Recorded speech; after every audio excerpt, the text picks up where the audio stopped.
Ooh, we're All right. in night market for this match here. I'm very excited to see actually how these two teams are going to be going up against each other. Bounty hunters and That's gonna. bounty hunters and team name or sorry dot team name for Saya dot. There we go. I can say that. Maybe that'll make you happy. There we go. Now I think this is actually interesting, as we're gonna see Juno and Drek get banned, but we have Octavia getting hovered here for Treddy, and on the scale of things, Octavia, when we had the Uni sisters, we had the demon ogre sisters get added in. You had Vice, and she was really Hmm. good. A stun, Hmm. this incredible AoE ability, and yeah, Octavia did fairly well at the pro levels, but you just kind of look at the tier list and you realize maybe she's not quite there. But we're gonna see this here. Octavia, Amy. We got Ah, Amy on yes. the other side. Amy on the other side. Rasmus as well, which was of course dominant on Amy's lab, but that's not this map. Ooh, and they're going to be pulling Rasmus again, and we're going to be seeing Vice on the opposite side as well. I'm so excited to see these two sisters played. Anytime, like I love both of them so much. They're so much fun to play, and so to be able to see them being shown up in a tournament, Octavia, I'm excited to see from a top level player because I'm not good at Octavia at all. So to see somebody who's good at Octavia play, I'm very, very excited here. We are in very aggressive start right off the bat as the barriers are going to be going, or one barrier will be going down And the thing we should immediately. And the thing we should point out here as well is that unlike Amy's map, you have two barriers. So we're going to see a lot of the goalies here. And Goomy just gave up top position very quickly, because as long as one Mm-hmm. barrier is up, that really is all that matters. And we also see, of course, the midfielders really fighting. There we go. Barrier's actually going to go down. So Treddy doing a great job of keeping that passive alive, making sure that he has the speed, he has the ability, but he goes elusive. And now the core is not where he needs to be. So he's going to lose out on the speed for just a little bit of time, and just low in general. So Slop, well, he's going to have to defend, and even still, Uh-oh, great Goomy elusive. putting Treddy himself stays into a very alive. dangerous situation. Oh, man. Goomy trying to go for the kill to knock out Octavia, because one of Octavia's biggest strengths is core control with her speed, but unfortunately it was paid for with the goal, unable to get it. Goomy is just all over with the emotes, my goodness. I mean, we all know that's the most important thing. Your emote game, far better than your striker game here, but Lumos, he just got a lot of, it's just easy. He takes one barrier down so quickly here, and now we have the firewall turret on the top side. You trade 1 for 1, and now Slop, he's the one back into pressure here. Kienoob passes bottom. Treddy eats a stun, and he's so low, but Gravity, well, he's not going to take all that much, and there we go. Core flip goes down, shot goes, and now Kienoob juggles to himself here, Trijex. Very back and forth between the two teams here. They are just, it doesn't seem like anybody is able to give up anything, even with the barriers going down on the red side. A core flip is going to be happening from Goomy, but that will be immediately stuffed out. The blue side has a lot of pressure right now, but a kill is going to be going down. Octavia will be the first one to drop in this point, and that could spell absolute dangers here. The ult from the Vice! Oh, Slop! Oh, no. As much as you want it, there's not really much you can do in that situation. That entire side is blocked out for you, and then you don't really have many other options before that explosive guitar blast just really hits you where it hurts. He did have like a 90-degree clear off the top corner, but it's hard. And now, well, Treddy on the bottom side. Now, Lumost gets stunned when he was looking for the shot. So great job there coming in from the Vice. And Gravity, oh, he's got to play so careful right now. He's going to get staggered. Lumost just knocks him out, double kill. And now, well, it's not even an equalizer. We're going to have 2-1. Dot team name say for team name say for dot. Team name for Saya dot. There we go. Finds himself at the advantage. Not so easy, is it, huh? I didn't say it was easy. I said it was fun, and that's all that matters. And that was such an aggressive play there for the red side, for dot team name for Saya dot, as they just don't let anything, as they just decided, hey, we're not even going to bother about trying to push anything through because we're just going to shove everything into their face. Just playing so aggressive, keeping the enemy team from playing the game, because honestly, that's what Well, this is what a lot of Omega Strikers comes down to, is not how good can you control the core and how well can you prevent the other team from playing the game. Because if the other team can't play the game, they can't defend or score on you. And it seems that team name for Saya did an excellent job, but Bounty Hunters were able to at least keep it equal. The pressure is on. Let's see if they're going to be able to pull it out here. Yeah, Treddy pops the ult. Ooh, a beautiful pass from Kienoob to Gravity, but then into his own hook. Both barriers are down now as we go into overtime. Gravity looking for an ult. Calls it off, and a shot right up into the corner. And Slop not able to get the core flip. Yeah. Unfortunately, it didn't really quite work out, and now we're tied up 2-2. Looking at our first match here as the core goes down bottom side. And there we go, firewall turret as well, so lots of space control on the bottom. It just naturally forces the core top a little bit, and Treddy at the edge. You got to be so careful when you're looking at Erasmus like that. And now we're going to see, of course, the barrier is down, but Goomy, he's still got one to play with. Slop, though, he's got two. I'd like to see him maybe get a little more aggressive, which is how much space he has. Yeah, absolutely. He has a lot of space, and Kai being a striker that has a lot of range, he has the ability to play forward a little bit more. I don't know exactly what his decision-making is, but especially on a map like Night Market, you can influence so much on both sides, so I'd love to be able to see him get a little bit more aggressive here. And it's also kind of an interesting map state right now. We have barrier top, barrier bottom, so both teams, they're going to be fighting for top side or bottom side of the map, which does, it makes it a little bit harder to make sure that you kind of unlock things. You're going to have pressure on the bottom, pressure on the top. But we're seeing it bounce back and forth regardless, because at the end of the day, this map is not all that big. So Slop, well, he's bouncing to himself here, and he does a great job keeping the barrier alive, but it's not going to matter. And oh, the core flip from Gravity. The gravitational well pulls it right in. And that's 3-2. Bounty Hunters takes the first map.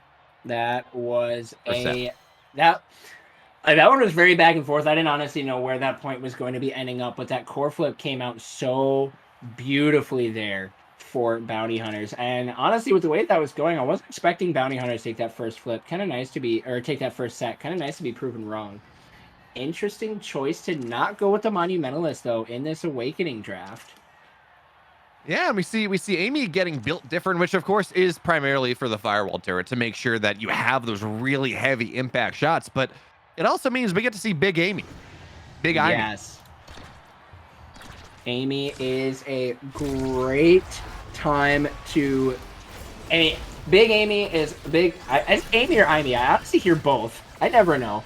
And the Vice ult to get the double KO tagged from Kienoob. This is now going to be a very dangerous situation for Slop. Yeah, and Slop just doesn't really know where to put his face. He doesn't know where to put anything because, well, you only have so many abilities. And quite frankly, compared to the beta, Kai was fairly nerfed. He doesn't have the cooldown on the barrage. He doesn't have the cooldown on his dash or on his haste nearly as often as he did previously. So the moment you just do something a little bit wrong, you overcommit a little bit, you really don't have that ability to influence the map as much as you would have otherwise. So for now, Treddy gets staggered, gets so low, firewall target going from north to south, and Lumost, well, he's gonna bounce back. Slop sits himself on that barrier, says, you're not crossing here, you're not hitting me out. So the barrier stays alive, and this time, we're gonna see a lot of focus on the bottom side, Zojulix, because again, both extant barriers, both remaining barriers, they're sitting there. Oh, a hook there from Kienoob to try and bring Treddy off the map. Doesn't quite get it, but it was a very, very close situation. And a beautiful core flip from Goomy to pass to Kienoob to finish that one out. Wow. That was beautiful. And it's funny, we're looking at this, it's like, wow, it felt like team name for Saya was the favorite team based on how they've been playing. They've been doing, they won at 2-0, I think, very quickly. But really, since then, Bounty Hunters have been absolutely dominating. Core flip on the bottom side keeps things alive, and Slop dominating the goal at this point, but he has so much space to cover because they added these barriers. the goals in general, they just feel so much bigger once the barriers go down, and it's a little bit harder. And Slop, he popped that haste. He's not going to have it for the next bit of pressure here, so the firewall turret zones out the top side, and Kienoob tries to find its way in. Slop, last second strike, make sure the puck doesn't go in, and it's just not going to be enough, though, because the core flip, it had so much speed, and now it's 2-0, 3-0 on this set, and Bounty Hunters, they're looking so good. That special from Vice to just go off the bottom and fling it right into the goal, right up into that top corner, that was absolutely beautiful. You really love to see it there if you are Bounty Hunters playing on a man down and still managing to put that goal in. That was absolutely incredible. Interesting that we see an empowered special coming out of the Kai here. I mean, yes, your ult does a lot of damage. Yes, it's a heavy impact, but that's not where we see goalies tend to focus. Kai is strong because they have maybe a lot of barrages. They have that space control, and they're fast, and they can cover a lot of space. We don't necessarily see a lot of focus on the special as much as for other strikers. So interesting to see him kind of go down that route. I think it might have been a little bit better for him to have gone with that spark of focus, especially with the way that the sparks have been buffed recently. I don't think we've seen too many Spark Awakenings come out in this game, but even still, that increased cooldown rate, especially since we were talking about it, Kai's cooldowns are not what they used to be in the beta. And so having more, just having more cooldowns in general just allows you to be able to keep throwing out abilities. And especially as a Kai goalie, it allows you to be a lot more influential across the entire map if you don't have to worry about your abilities being on cooldown. Yeah, it really does feel scary. Is now Gravity. He's going to lose the pressure. Great clear finally coming in from .team name for Saya. But they lose a striker. They lose a friend in the meantime. And we can see how strong that special is. Coming in from Slop. It takes half the health from Kienoob. But the firewall turret is just doing more. And Kienoob absolutely crushes it in. Goodness. There was so much pressure there. I don't even know how you could put up the right... I don't even know how you would defend from that. The turret on the upper side, Gravity on the lower side. There was very few options to be able to come out of that one. And this Amy, I feel like there's very few moments where there just isn't a turret on the screen. Oh, yeah, certainly the cooldowns. Oh, great save, but it's not enough. Goomy makes his presence known from the goal side. Finds his way in, and now it's 2-0. We have infinite points on match point here. Yeah, Goomy has no fear right now. They're playing so aggressive, just influencing in every single possible position that they can. And it is just, it's terrifying if you are .team name for Saya . Because they just, oh my goodness, that was scary. They're able to just keep throwing out abilities and not be afraid. Now, at this point, now Goomy has to be a little bit nervous because their barriers are down, but now they're a man up. It's 3-on-2, and we look at a map like this, when you have that setup in the middle with the speed zone, with just a bunch of extra stuff, you can move forward because there's just a little bit more sitting there. So Goomy, without fear, he ran forward, dominated a little bit more space. Treddy pops the ult, he looks for something, but he's not gonna find it. And there's the core flip, but Kienoob, he bounces it right on back. And Bounty Hunters, the 3-0 both on this set and in this match. And guess what? Zojalix? Not only are they moving on here, they have a wonderful date in the next match because they play the victors of the last Primetime. It's the True Abusers and the Bounty Hunters coming up eventually. Don't know if it's our next televised series. That's almost a dubious honor, right? Yeah, honestly, that really is an absolutely... That's quite the honor to be able to try and see if you can dethrone the former champions. And Bounty Hunters, they were looking like they're in prime state to be able to do so. They played so strong. We've got 4 KOs from Kienoob, 2 from Goomy, 2 goals from the goalie. That just is ridiculous. I've never seen a goalie have that many goals. But also, the one thing that I really like to point out with Bounty Hunters in this series is you can see 3 goals, 3 assists, 2 goals, 2 assists. Their synchronization between the team was just absolutely incredible. They managed to make sure that as many goals as possible were assisted, so that not only were they able to just obviously secure goals better, but then they were able to just get so far ahead on EXP.